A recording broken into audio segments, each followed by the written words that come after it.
I wanted to give a beautiful example, and one more that I knew I was going to share during the show. Yep, this is the particular one. If there were a key moment where I learned more than any other moment that I can recall in this life, embodied wisdom, it was the moment when I was graduating from Johns Hopkins University, pre-medical, didn't get into medical school. I had always had everything I ever wanted up to that point, sent to the best camps, the best schools. I won the award in my high school, my private high school, for the one student with the best combination of athletics and academics. But I didn't believe in myself. I had a sense of I'm not enough, never could be enough for my mom. And this story that I carried in that stage of my life, refresh my mind again where we are. You were just talking about. Initially, it was the photo in the magazine you're talking about, and you were saying trust your embodied wisdom. That you're talking about. Oh, yeah. So I didn't get into medical school, and my fraternity brother from Johns Hopkins his father was a psychiatrist.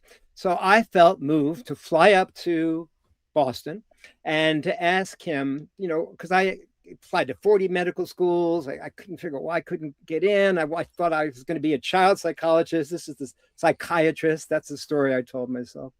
And the man looked at me, his father, when I was at not a psychiatry session, but just a friend, talking to his son's fraternity brother. And I explained to him why I wanted to be a doctor. But here's what happened. Getting to the point about embodied wisdom. Now I'm giving you an example, and you see how that applies to your PEA formula. And he turned to me, the psychiatrist, and he said, "Son, I have to tell you something. I have just heard you say all the things that we love about doctors. They're influential, they're wealthy, their status in society, all these wonderful things that the attributes of what you can get by being a doctor. Of course, your desire to serve. Yet, to be honest with you, I see in front of me, 1973, a young man, I was 20 years old, who is full of passion, creativity. And there's a new field just beginning right now called humanistic psychology, visual therapy. And there's some schools, California schools of professional psychology, that are burgeoning this new personal development career.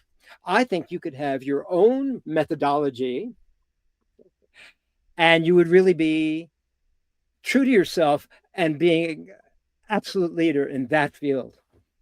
And I left his office, his home, through the streets of Boston. This is the moment I was leading to.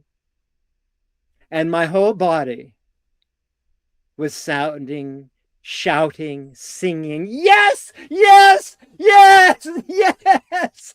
It was the first moment that I can remember in this lifetime having a somatic, embodied wisdom of that it was so right for me, that my whole body was sounding, singing, shouting to the depths of my own knowing, flowing, growing, glowing.